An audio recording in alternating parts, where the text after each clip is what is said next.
guys, it's me, Carrie Silver Lining Mena, and and this episode is going to be about my experience as a twin flame runner. I've been the chaser twice, two identical scripts, so here I get the opportunity to experience the flip side of that. And it was a very unexpected lesson, and I misspoke. I started this particular video. I did this like, I don't know, a week, 10 days ago, and I started it a few times. And in fact, in one of the attempts, I got like 35 minutes into it and I just froze and I just abandoned it.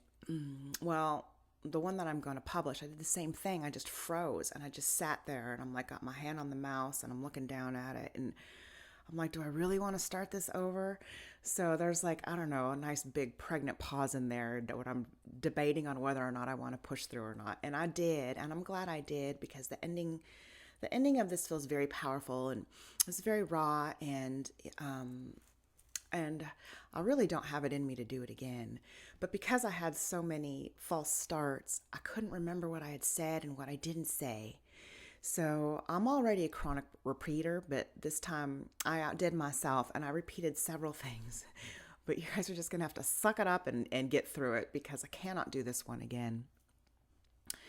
I do need to talk about my misspeaking a little bit. And what I said was, I was kind of elaborating a little bit on my experience with Twin 1 and Twin 2, and I was always kind of reluctant to do that, because remember how I kept talking about how I want to brag about my experience? Well, in my brain, I really wanted to brag about Fairy Boy, and he's a very quiet, private person, so I had decided that probably was not going to happen. It may or it may not, but because I'm on this path of not being anybody's, secret anymore, I may get a chance to show him off a little bit. But the reason that I didn't talk about this in detail before was because I didn't want to expose him like that and then parade him around, because maybe he would be too shy or something. I don't know. Whatever my reasons were for that, those reasons are gone. So that kind of indicates to me that I have moved on. I still have not necessarily an expectation, but a belief that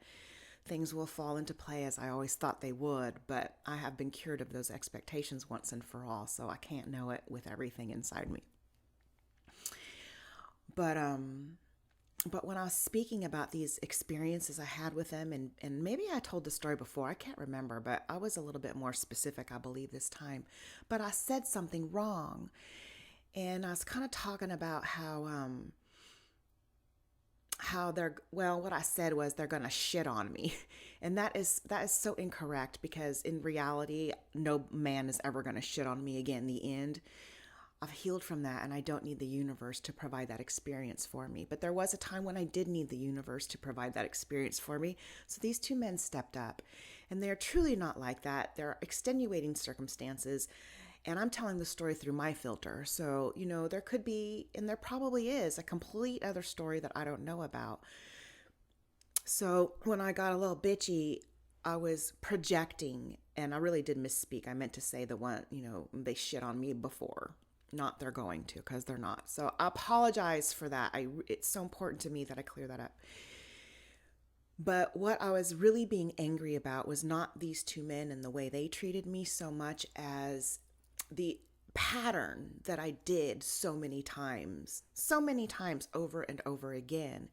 And I can't even project on any specific man ever, even in in the original perpetrators that would break my heart. Because, and you know what, I kind of started to wonder, because some of these experiences have stayed with me and I remember these men and they made an impact on me, but there are some that I just don't remember. So I'm wondering if hypothetically speaking, are the guides having their own frat party? All the spirits at this, we're all at the physical 3D party looking to hook up. Is it the same way over there? Or have they already contracted with one of these spirits to hook up at this party? Or is it kind of because I don't know if all of you have had this, but it's not an unreasonable thought to imagine that you're going to go to a party and you're going to find a cute boy and you're going to go home with him. So sometimes, is it just random and anonymous? They just know it's going to happen, or what? So the ones that were planned, though, I can't even accuse them of being like asshole people, because I did sign up to have that experience with them, and they did it to hurt me, but to hurt me so I could grow. So even though I had asshole experiences, and some men truly were just assholes, that's just where they were in their life for whatever their own reasons were. But my twinnies were not. They provided me with an experience that I asked them to do for me. So I just needed to pre-apologize for being ugly to them. And they weren't the only two I was ugly about. I was ugly about myself, and I was ugly about twin 3 too, but that was necessary. That's a necessary part of this story. And what this story is you know how I've repeated twin 1 and twin 2? I did it all twice, except for this last bit. And I did this lesson through Michael, and what I had to do with him, and it was so hard for me, I had to confess something to him. And I remember telling him, I call it a confession as if it's something that's naughty or shameful, and it's really not, but it felt like it, so I'm going to call it a confession. And it took me days to be able, I'd have to tell him, I have to tell you something, but I don't want to tell you because I don't want to. I finally got the nerve to tell him. And, I've mentioned many times that he just didn't respond to anything I said, or hardly anything. Well, this time he did, and I got more than, a one sentence message. I got like a paragraph with like 5 or 6 sentences. It was a biggie. And he was so sweet and compassionate, and the message didn't exactly resonate with me, but it did give me a giggle, and I was a little charmed by it. And mostly I was just so grateful for the compassion he showed me, because I was really hurting, and it didn't really have anything to do with him. Although since I did it with the twin thing, it did have something to do with the whole, lack of self-love thing. So I had to confess these things to Michael. He messaged me back, and it took me days to be able to open that message. And once I did that, once I confessed, once I admitted it, once I faced it, I was able to have success. And what this was for me was, this was like the beginning of my weight loss. It wasn't too much later after that I began to lose my weight. And in 18 months, I lost 46 pounds. My original goal was 30, but I kept going. I was a rock star. I said, I'm going to 50. And I didn't quite make it there. I got to 46 pounds, and the scale started to go. I was okay. I fluctuated for a while, but then the scale started to go back up. Ugh. And at one point, I had an opportunity in a reading to ask Eric. I said, why am I going backwards? And he says, you're not going backwards. This is where you need to be. And my whole journey, like with Michael and Fairy Boy, Eric calls it 2 steps forward, 1 step back. And I'm not exactly sure why I'm doing the whole thing twice. Did I have more things to clear? Did it have anything to do with the life at the brothel? And I'm going to investigate that another day. But I'm not sure why. Was it just so I can teach this in such a comprehensive way? I don't know. But this time around, I didn't do this same lesson with Fairy Boy. I recruited a whole new twin, because when you're losing weight and you're having success with it, you don't really grow. You grow through strife. You change when you get tired of things, when, you're done with them. So I had to put weight back on to be in a place of not being happy with myself again in order to redo this work. But this time, the work isn't about the keto diet. This time, the work is about retraining my thoughts. And I was completely unaware of the thoughts that I was harboring about myself. So this experience allowed me to see that. And boy, was I surprised. And I was even told in, I don't remember which, it was the New Year's resolution reading that I did with Heather. I went back and revisited that because I wanted to see if I was missing anything on my diet, whatever. I actually repeated the same story somewhere in the video, I think, so you're even going to get this one twice. Lots of repeating. But what they told me was that I won't start losing weight again until I deal with something that's so buried within me. And I just went, okay. If it's so buried within me, I don't know what it is now, but I had other fish to fry at that point, so I didn't worry about it, knowing that it would come to me when it did. And it came to me about, I don't know, 2 months ago. So this is my experience. This is why I ran from twin three. And let's see. Do I have some notes? I don't want to do this over again. So gosh, Carrie, please don't have missed anything. So again, I repeated myself a lot, repeating that I've repeated. Oh, I wanted to make sure if I should. Look, I didn't want this to show, but no, I'm showing it. In case it showed, I have to explain, but Layla and I fooled with dyes again. Her hair is gorgeous fuchsia. Mine's the same color, but with some fuchsia scalp stains. I don't know why I can't have pink hair. She looks gorgeous. Okay, I totally derailed myself. Again, I do that, but that's why I have a pink head. You can't even see it. I didn't need to say anything at all. Sorry about that, but I'm not doing this one again either. Okay, repeating. The twins are not going to shit on me. Da da da da. Okay, I hope this is a good enough intro. All right, guys, thanks for watching. And if you're one of the people that cries, then grab your tissues. Okay? All right. Thanks. Bye. Hi, it's me, Carrie Silver Lining Meta. And this episode is kind of like a sequel to last week's episode. And this is actually going to be one of my most challenging videos to do ever. And it's because of God, not only do I have to say ugly things about myself, I have to say them about somebody else too. And that hurts me a lot. I don't ever want to be responsible for somebody else's pain. But I am a finder of silver linings. I like to find the light behind the dark. And this story is absolutely necessary for my evolution. And by the end of it, you too will find the silver linings of this particular ugliness. So what this has to do with is twin three. And I've had, 2 runners. And those were reflections of past patterns, past relationships. But this one is not of a past pattern. This is a reflection of me. This is a reflection of me. And I didn't know how I was going to get through this story by keeping twin three anonymous. So fortunately, he went ahead and spilled his beans and laid his claim to me. And he made a really nice post in Stardust about how I am his twin. And unfortunately for him, he's the one that I'm running from rather than chasing. And because he went ahead and freed me up, to not have him be anonymous, this just is going to make it so much easier on me. I really didn't know how I was going to talk about this. And I don't even know if I just said his name, but I'm going to say it right now again in case I didn't. So whatever, here he is. So twin number 3 is Jesse.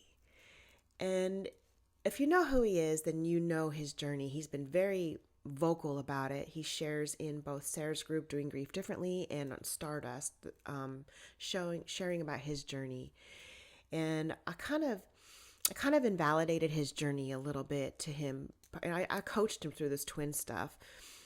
And but what I didn't realize, because I came in with my own filters, that for me, while I did have some pre-healing, my journey pretty much started with Michael, a little bit with Eric, but it didn't take long for me to glom onto Michael, a couple months. And so all of my work feels like it started there with the twin. Even though I had the mama issues too, it just still feels like Michael was the catalyst for the whole journey to start. So I'm thinking that with Jesse's journey is just starting. So he's got this whole thing ahead of him, but that's not true, because his journey started a long time ago. It's his story. I don't want to share too much of it, but he battled and conquered addiction. He also had, and I can't relate to that at all. He also that's wrong. He also suffered and grew from his mom passing. She had cancer and she died, and she was his best friend. So he had to, grow, evolve, and heal through that. And I couldn't relate to that at all. Your mama being your best friend, pfft, what the fuck? So I didn't necessarily mean to invalidate his journey beforehand, because I've been learning that many people, it's different for everyone. So I had to ditch that filter. That was one just little mini lesson for me. But with me, I was yet another lesson. I was the catalyst for Jesse to start taking care of himself and his body. Because when I met Jesse at Stardust, when was that? Was it 2018 or not? I don't even know. Last year, I guess, 2 years ago. I don't know. Last year. Yes, 2019 is when I met him. And he was great. We all loved Jesse. Jesse was so helpful, and he wanted to help. It wasn't like, oh, just, let me know and I'll do it. He was like first in line. What can I do? What can I do? And he was helping without even, us, asking him what to do. He was just proactive and took care of shit. And he was our driver. He was, he did everything for us. So, and we got along great, and we all became friends. So I didn't have any weird feelings about him at the beginning. He was just a nice guy that was enjoying Stardust like the rest of us. It soon became evident that there was, he had feelings for me, bigger feelings than just, the gratitude and friendship that he had for the other people of Stardust. And it freaked me the fuck out. And I would ask Eric all the time, is Jesse my twin? Is Jesse my twin? And Eric would always say, no, don't worry about it. And as you know, they've been lying to me all along about things. And this lie was for a different reason. It was because I truly just needed to believe that no, he wasn't, because I might have given up, because I'll tell you why. Because there's so much like inside of me that I didn't know, that I could easily have just shut shit down. And I used to joke all the time that if I don't get my way, or not that I don't get my way, but because they kept lying to me and I kept being disappointed. And I'd be like, if they do this to me one more time, I'm giving up and I'm going to go be a drug addicted prostitute. That was my solution. I didn't know what else to do. I mean, if you're not going to be on a journey of evolution, then you may as well just go backwards and give up. So that's where I started at. It's like, I'm not going, if you make me go in that direction, I will become a drug addicted prostitute. That's how I compared it. So they would assure me over and over again. And as you know, even Pierre, I fucking flipped out. I was still dealing with this. So I met Jesse in April, and in fall, in November, I'm still dealing with this. I'm pissed off. I'm still feeling like he is the twin. And even though I'm assured all the time that he's not, I see the patterns. I know what's going on, but I let their lies appease me, and I'd be able to breathe a little bit. So what happened is that, I believed I already had two twins. I didn't need another fucking twin. That's a lot of work. I didn't need it. So when they told me that this was just a lesson in observation, so that I could see how nice Jesse treats me, what it looks like to be loved, I did the same thing for the other two. That's just part of the pattern. I just thought that this time around, I was going to get a break, and this was just for Jesse's evolution. And when I started to feel like resistance, I mentioned that my aversion dial started cranking up. It was slow at first. It blasted, but I believed that the aversion dial was cranked up because I was being too nice to him and I was coaching him. And the only way for me to quit being nice was to get me to just hate him. And I'm going to say hate. I never really hated him, but I'm just going to use that word just to hit home about how miserable I was. And I even have I'll tell you in a little bit. So when I got to this place of being like, oh, I can't stand it anymore. I mean, I was raging from November and then again to the next springtime. Heather and I went to Vegas together just for funsies, just before the pandemic. Wasn't that sweet of the guides to hook us up before the quarantine? And even then, I mean, I was a broken record. I would have to refrain about complaining about Jesse, because I didn't want to be a broken record. I didn't want to be a bummer, but it was just making me so mad and miserable. And I was mad at the guides. Why? So I had to set my boundary just like Fairy Boy set for me. You got to leave me alone. And when it came to Fairy Boy, I understood it was for my evolution. It was so I could grow my self-love through the unrequited rejection, the unrequited love and rejection of somebody else. So I believed that this aversion I was feeling for Jesse was to get me to lay down that law. I never had to do this with Michael because I was so crazy. The plan was to just let it run its course and whatever it was. I spoke about that last week, how with him I had to be pushed off the edge, but I've evolved enough so that with Fairy Boy I jumped off and escaped a big painful lesson. Okay, so derailed. So I believe that I have to reject Jesse so that he can continue on his journey and find his self-love. So I did lay down that law and he did leave me alone. And he actually unfriended me, which, as I mentioned before, I believe is like the 2020 Facebook version of a twin flame.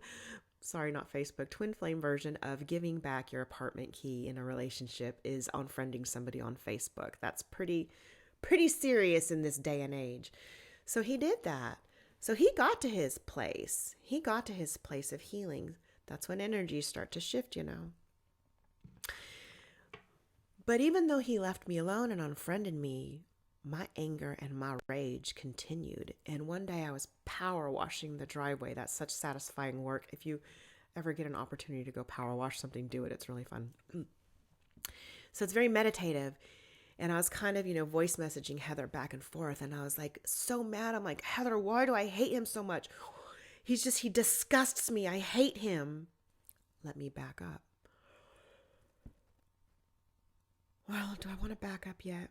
Not yet. And I couldn't understand why I was feeling this way. And it was and I was like, why?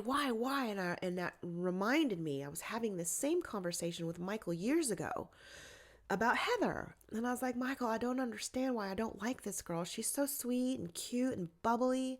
It must be some kind of reflection on myself, but I don't know what it is. And then later on, we found out that that's exactly what it was. I was judging her because I was judging myself. Well, that's what's going on with Jesse. The other two were reflections of past relationship patterns. Jesse is a reflection of me. He is a mirror. So when I say that I was disgusted by him, I was actually, and I didn't even realize this, I was disgusted in myself. So when I had this big epiphany with Heather, it's like, oh my God, it's not him I feel this way about, it's me.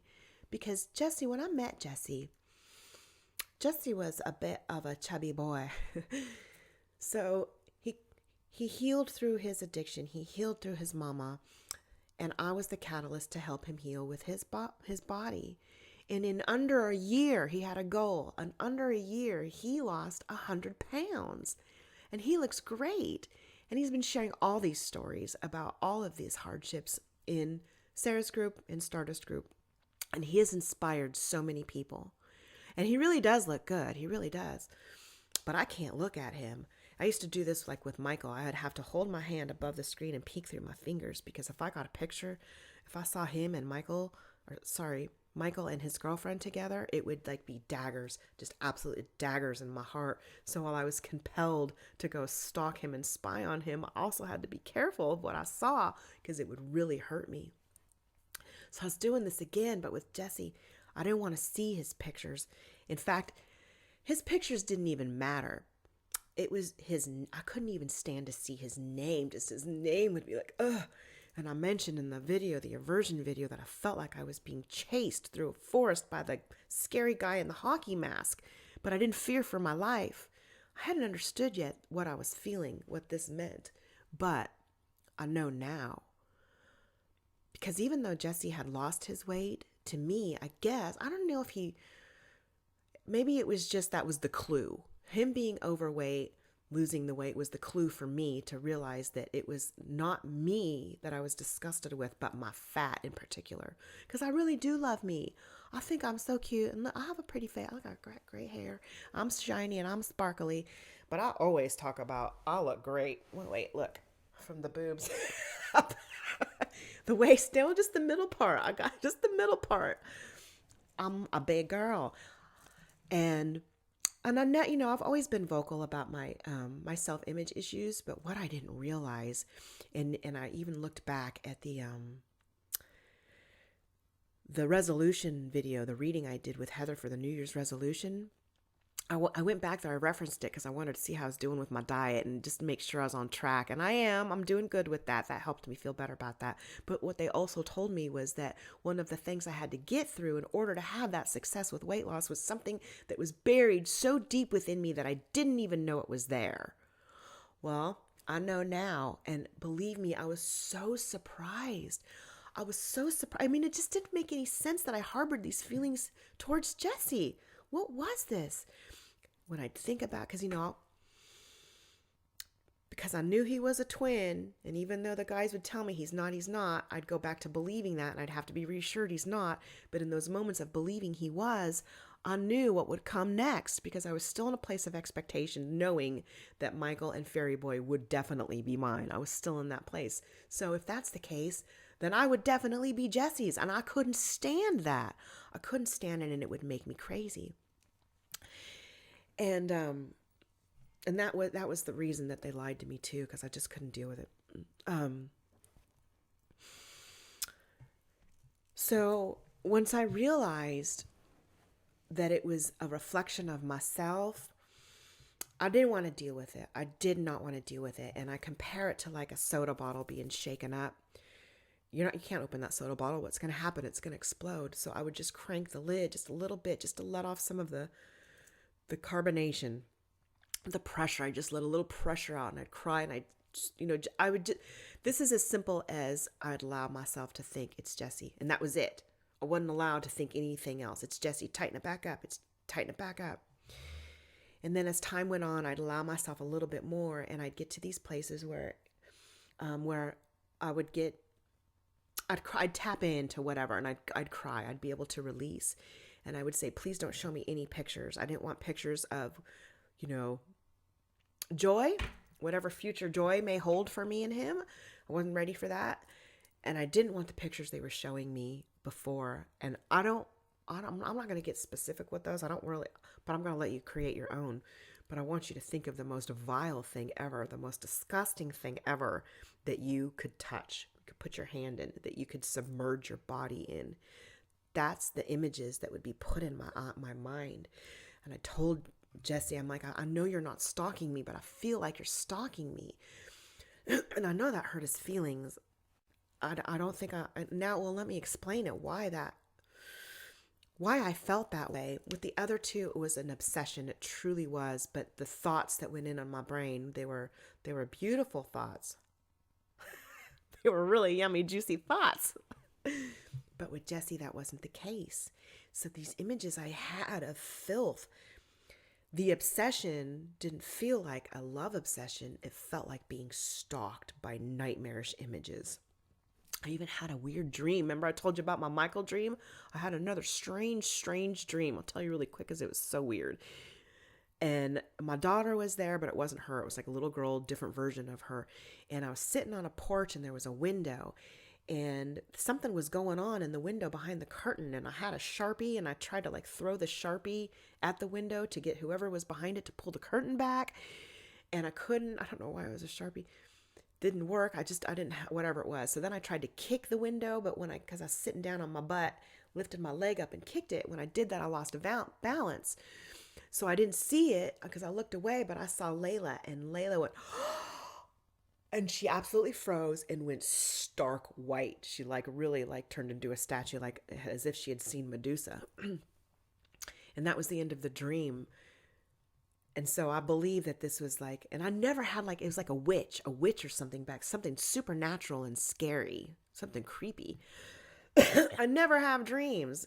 Now I'm having a dream about a witch or a demon or something. I'm like, what the fuck is this? Now I think it was just an inner demon. And it was me uncovering my truth about myself. I think because it was a window, it served as a glass reflection too. So I was so very surprised to learn about how disgusted I was in myself. because in these visions, I would be like, it was things that were on me that I couldn't wipe off. Get the fuck off of me, but I couldn't wipe it off. And even if you would shower or wash with it, it's stuff that would permeate into your pores. And I had like all those hand issues of releasing, and they'd blister up and become raw bloody hamburger. And I would have images of my hands sitting inside these nasty things, these warm, gross things, and just bacteria going into my skin. It was gross. I had all these gross things get off me. And I realized it's my fat. You can't just brush fat off you. You can't take a shower and wash it off you. It's dirty, nasty filth that is on you all the time, and you can't get it off. Get off! Get off!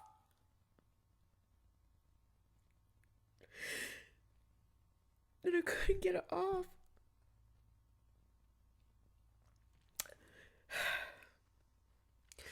So I hate saying these things about him. So I have to learn.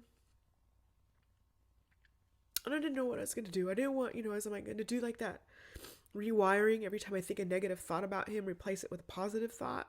I tried doing that. But honestly, I didn't want to think about him. Don't let me see his name. So I didn't know what to do. And I know that I've done this long enough that it'll just come to me. I'll figure it out. But I did get to a place finally of acceptance. I accept it. I accept it. I accept it. And the very next day is the day, they know what they're doing, is the day that Jesse wrote that long post about me, about how he's so grateful for me helping him, I didn't do it for him. He didn't do it for me. I get it, because even though it was such a fucked up relationship, it was my twins that motivated me to get to a place of healing. So even though it was through their assholery, I became a better person. So I have much gratitude for the role they played in my journey. So I know what he means by thanking me, even though I wasn't necessarily unkind to him. I just had to let him go. I rejected his love.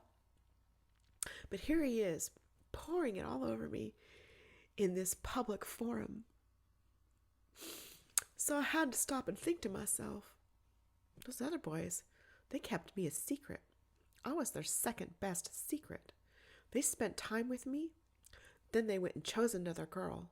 Then they paraded her publicly around our friends who loved it, and I had to be secret. And one of the patterns of relationships was that when this would happen, more often than not, the other girl was my friend. Now, that didn't happen with Michael, but it happened with Fairy Boy, and that was a reason why I had to keep quiet about it, because all my friends thought it was so great. I wasn't going to go and rock boats and say, hey, you fuck, you were with me first. I can't do that. So I'm thinking about how I was the second best secret to these other two, but not Jesse. Not only was I not a secret, he made a big public declaration. The only other person that had done that is Avery, and I love him so much for that. But it's just different. I'm not having twin stuff with him. And I always, I used to say Avery's the only one that ever did that. Well, now Jesse did it too. And not only that, I'm not second best, I'm first best. Not only that, I'm only best. I'm his first and only girl that he ever loved.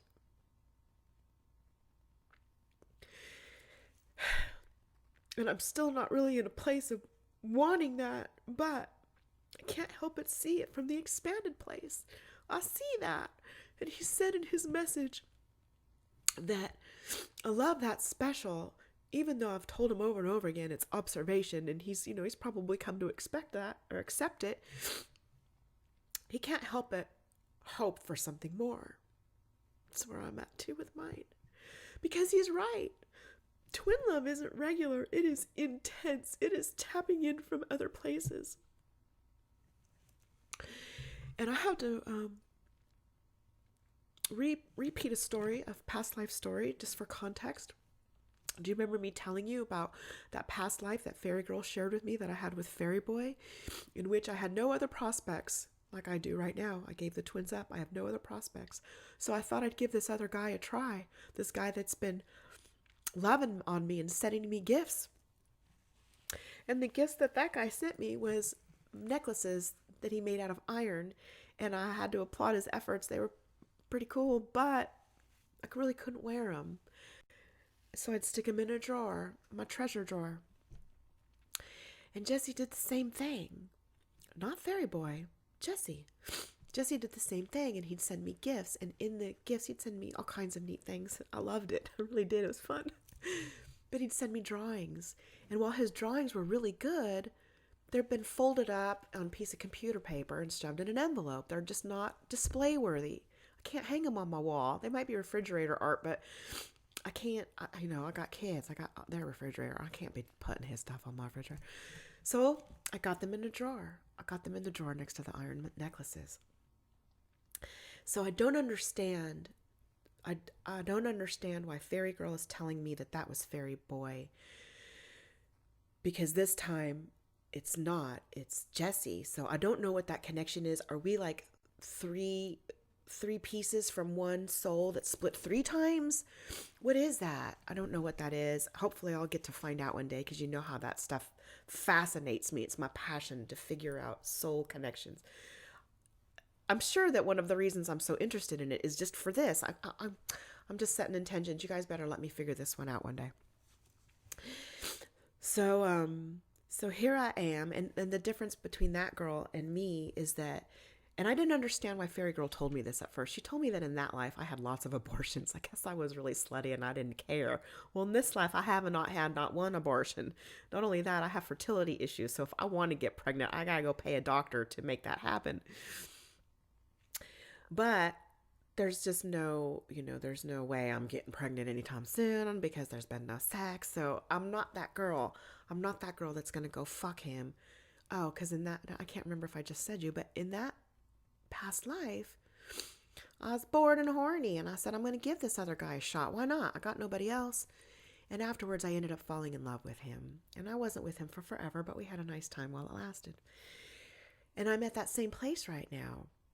I did not fuck him, but I did cross a threshold, and I see the futility of fighting this.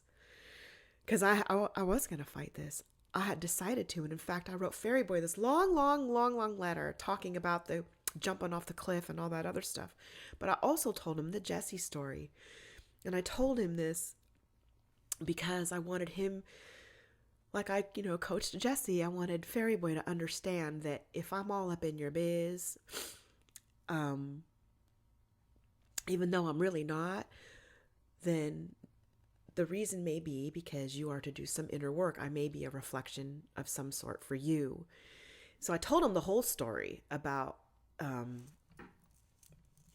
Jesse. Let me go back and let me tell the story here.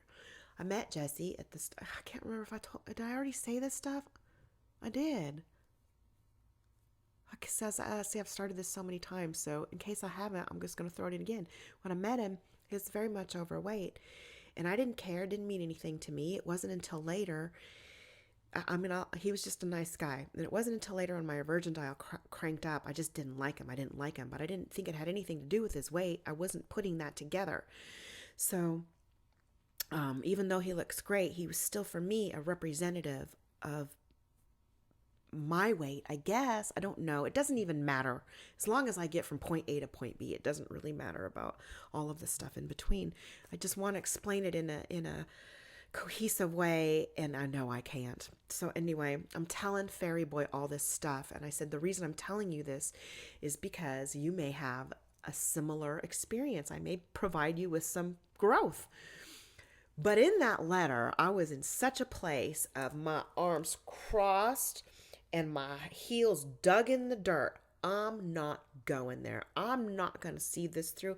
I'm not going to complete this circuit. I'm not interested.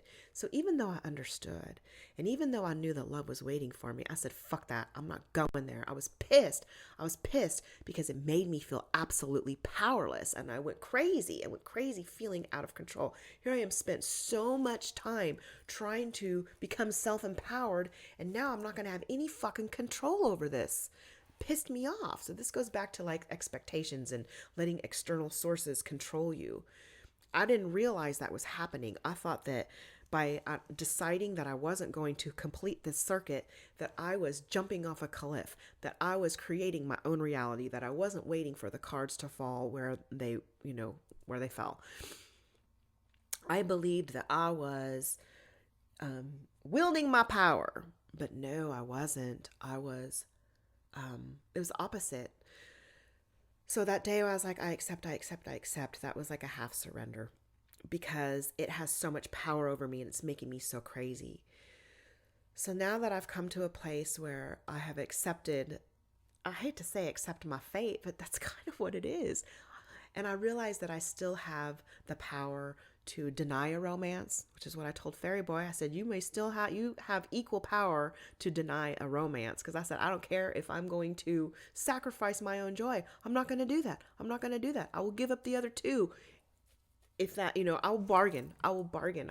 You can't bargain with that stuff. You can't bargain with God. So even though I would be able to say no to any kind of act, I know you don't have control over that heart opening. And that's one of the things you have to understand about free will too. Because I'd be like, you can't help but fall in love. You fall in love. Free will is not me having free will against spirit. Free will is me and Fairy Girl together working as a team, having free will against any other external influences, sources, whatever. So when I say my guides did this to me or my guides made me do this, that's a fallacy because my guides don't have any control over me.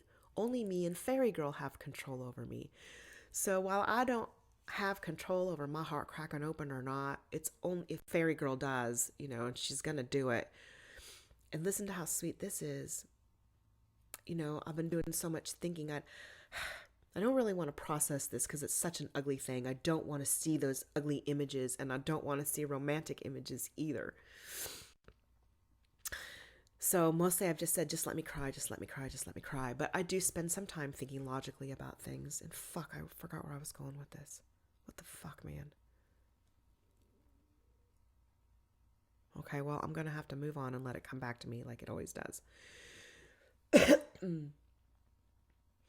So, okay, let me move on. One of the things that I would ask all the time in my readings is, what's it going to be like for Fairy Boy? What's it going to be like for Michael when their hearts crack open? And Fairy Girl would always go, I can't tell you. And I'm so curious about it. Well, be careful what you wish for, because now I get to experience it myself. And I got to admit, I do want to see things through to the end. Even though I'm still in a place of resistance, I still want to see them through to the end. And I understand that resistance is futile. And if my heart does crack open for him, I won't have control over that. But I will have control over what comes next. However, at that point, I'm not stupid. I know I'm going to want it at that point. And that's what pisses me off. That's what pissed me off. It's like, I don't want it. That's what made me feel out of control. But again, it's futile. Resistance is futile. So, like that other girl, I'm going to give him a shot. I keep saying I'm going to let him love me. That's what I say in my mind because I can't get to a place of saying, I'm going to let myself love him. Because that would be loving myself. And I used to say to the guides, I used to scream at Fairy Girl, how the fuck do you expect me to go from finding him disgusting and vile to loving him? How do you expect me to do that? And they'd say, the same way we expect you to do it about yourself. So you see, I'm so motivated to heal that I'm going to push through this nasty lesson anyway. Ugh. And I resented, and I didn't resent Jesse, but I resented, remember I was talking, okay, never mind. I don't want to derail myself again. I just did.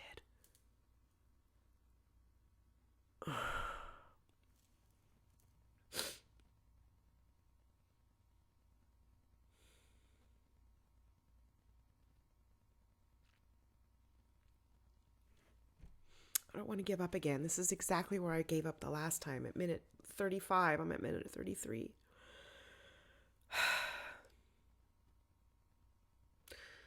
So, okay, here we go. So, sorry about that. Shake it off. So, I went to, when I was talking to Fairy Boy, I was, I was incorrect when I told him. Oh, I wasn't incorrect. That's where I was at the time, in that I'm going to resist it. I'm going to deny it despite everything. Maybe that's what he needed to hear. Maybe that's the message he needed to hear and understand in order for him to push through whatever I reflect to him. And I can't imagine what it is. I've been going on and on about that. What do I reflect to him? If he's even going to do that, what is it? And Michael, too. So, I wonder, and I kind of think to myself, no matter what it is, I don't even care, because just get from point A to point B. Just come back to me. So even though I feel like horrible about saying all these things about Jesse, I'm wondering if he feels the same way. Like, go ahead, hate me for a while. Just come back to me. And that hate thing, I didn't ever hate him. I asked Eric one time, I said, why do I hate him so much? And he goes, oh, you don't hate him. You're just repulsed by him. Which is like, I'm like, oh, okay, that's much better. I'm just repulsed. Because if you hated him, ooh. And I didn't know what that meant, but now I do. Because if he's a reflection and I hated him, that would be a real chore to get through. Starting from scratch there. So I started to think too about, I know, I resented, not Jesse, but I resented the higher selves, because I keep talking about how special I want my first time to be. And, I'm not a real virgin. Everybody knows that. I have 3 babies, but I feel like I am, because it had been so long, and none of it was, even with my husband, it just, I don't know. He just became a parent to me so quickly. He really is like a parent, like an adult parent. So that passion and stuff didn't, I don't know if it wasn't ever there or just didn't last very long. I don't think it lasted very long. So for all intents and purposes, I feel like this is my first time, and I feel like this is a bigger first time, because, when you're the first time I'd only been thinking about it for a couple years. Now I've been thinking about it for decades, and I have so much invested in it. And so I was pissed. I'm like, that's not fair, because I wanted my first one to be with one of these men I've been chasing. And first I was mad it wasn't going to be a Michael, but I was like, okay. And then I was mad that it wasn't going to be, I didn't care. Anyway, I just wanted it to be one of them. And to find out that no, it's going to be the one that disgusts me seemed so unfair. But Jesse wrote in that big post that a love like this is so special, it's got to come to something else, or at least he really hopes it does. And from my expanded place, I'm like, oh yes, it absolutely does. And you absolutely deserve the prize that you've worked so hard for. And I thought about, my prize. I wanted that prize. And then I thought, you know what? Let me think about this. I might deserve it, but those other 2, they don't necessarily deserve me, because they spent time with me, and then they immediately went and chose another girl. And then they kept me secret, and they paraded her around publicly. And one of my relationship patterns, was that this other girl, more often than not, was my friend. So I had to be like this, this secret. And all my friends are like so happy about those 2, about this couple. And my heart's broken behind closed doors. And, my friends are telling me, isn't that great that they're spending time together? Isn't that so sweet? And I'm like, he was with me last week. And that hurt. That hurt so bad. So I thought to myself, is that the prize I want? Is that the prize I want? The boy that treated me like shit? Or is the prize I deserve the one that put me first, that loved me first, that made his public love declarations and didn't keep me a secret? Which one do I deserve? The one that's going to worship me, or the one that's going to shit on me? And even though I know those other men just provided me with an experience, and they're not really like that, I still couldn't help but have that, that obviousness in my face. So yeah, those 2 don't deserve me. You guys can spend more time making yourselves worthy for me. This guy did his work. This guy does deserve that prize. Ugh. So Makes me very uncomfortable. Makes me embarrassed. Makes me feel, I don't know, very shy. So I don't really necessarily know how to get through this. That I mentioned the soda bottle. I just have to open it a tiny bit in order to get little bits out. I feel like I had so much more to say about this, but all of a sudden I feel like it's done. Okay, I'll go ahead and act as if I'm wrapping this up, and then I'll add to it later. I'll watch it, and if I need to add like I used to do all the time, then I will. But I guess what I wanted to share about mostly was my experience as a twin flame runner. Because as a chaser, you always want so badly to know what's going on the other side.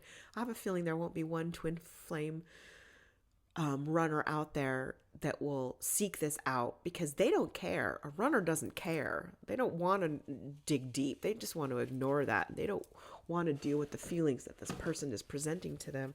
So this video will probably go for the people that want to know what the runner is feeling. And that's what it is for me anyway. I don't know yet if all of the runners are running from reflections of themselves, because I learned that, I can't just go on my filter. Other people have their own experiences. These are custom made scripts that we write, our higher selves write for us. And, we recruit other people to come in and play these other roles for us. So Jesse's role, thank you, Jesse. Thank you for letting me do this work on you. And because this is like my most horrible, my biggest nightmare, my ugliest, it makes me feel that I may be projecting that these things I say to him will hurt him double the way they would hurt me double.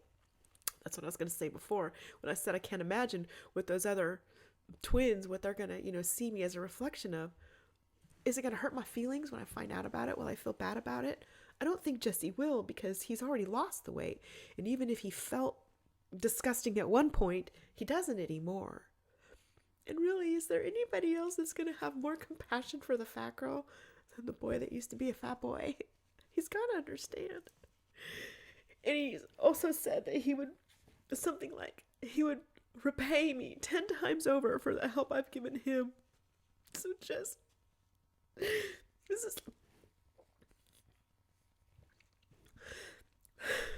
this is how you're reciprocating. You're helping me grow by allowing me to think horrible thoughts about you, even though they are really about me.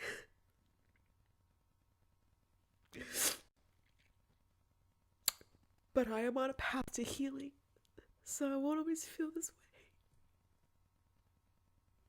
way.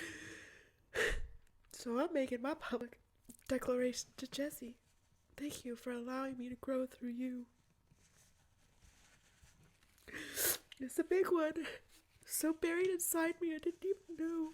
I don't want to feel that way about myself. I don't want to feel like I'm disgusting and unworthy. That's another thing. That's what made me think about being worthy. It's like, I keep saying things like, or I was until I figured it out. It wasn't even I was saying it. It was just like an underlying vibe that it was stupid. And I didn't pay much attention to it because I knew it was wrong. But I just had this sense of Jesse not being worthy of me. He's not worthy of me. And I'd think, and then I started to think, why isn't he? Why isn't he worthy of me? And then I realized that's just me feeling unworthy of others, of love. I know what I was going to say before when I lost it. Remember how I said my heart chakra dial is turned on full blast and there's no room to allow others to love me? Well, Jesse was the opposite. He spent most of his life with his heart chakra closed, and he wouldn't let anybody get close to him because it was shut down. So we both turned our dials to meet in the middle. Now we're both ready. Well, I'm not quite ready, but at least I see it. I see what's happening. That's a true yin and yang right there.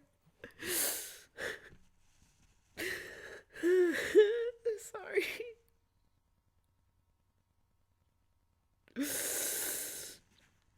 I feel so sad for me. I have so much compassion for all of the ugly thoughts that I've had about myself for so long. Remember, I would say in like the sex videos that I'll just wear a shirt, I'll just turn off the light. And when I have my fantasies about the others, it was always me giving and never receiving because I'm not worthy. Don't touch me. Don't touch my filth. Don't touch me. I'm not touchable. I'm not worthy of being touched or loved. What a bunch of shit is that, right?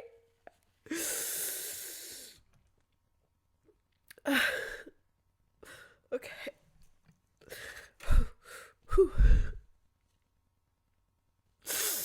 I don't know if this is going to be a taker or not. We'll see. Okay. And I don't know. I'm still in a place of not knowing. I can't know why I'm going to brag about it later, though. I just thought I was going to brag about the great sex. Maybe I will. Hope so. But I'm going to brag about how much it healed me. So one day I really am going to be okay with my body.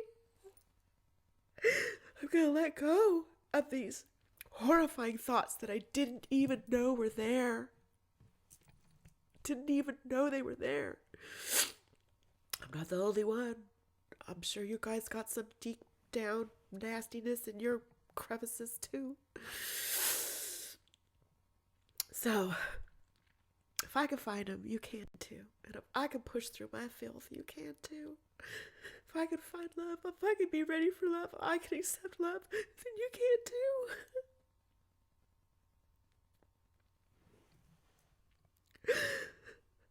Sorry, I just cried at you for an hour. Alright, I'm going to stop this now. I'm just saying the same shit over and over again. If I think of something more relevant, I'll tack it on at the end or the beginning at another day.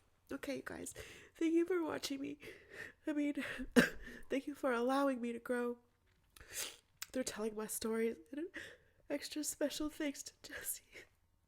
And an apology, but mostly just gratitude because I don't think he'll be mad. And I don't know how I want to connect with him again. I don't know if I want it to be before I see him in Stardust or what. Oh God, can you imagine the fucking pressure that we're both gonna feel? Not just regular pressure, but this twin stuff is radical. You can't even be in the same room with another person without just feeling like you're gonna explode. Whew. So it's gonna be very hard for both of us. We'll be okay though. Alright, I'll talk to you guys later.